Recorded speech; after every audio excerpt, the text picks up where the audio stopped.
Hello, I've made some notes from the first evening at New Wine. So on the first day we arrived and then things kick off about 7. We had a time of worship in the large arena building. There's up to 14,000 people here this week with us. And during the time of worship people were encouraged to sing in tongues. If you've not heard of that before, that's people singing in a language that they don't know, in a language they've never learned, but that God's Holy Spirit allows them to sing in.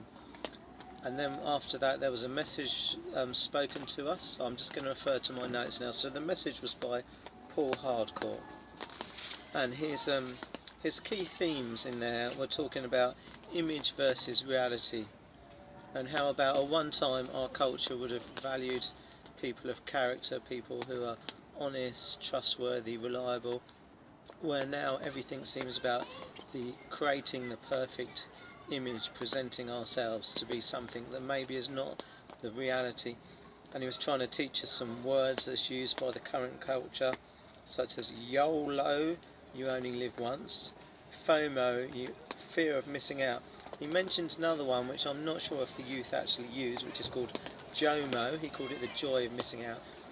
But then there was one that he had invented himself, and he called it GOYO, which stands for the glorification of your ordinary. And it's all about allowing God into your ordinary everyday life. And he used a reference to some Bible passages from Zechariah where it spoke about just taking everything from life and it being set aside for God.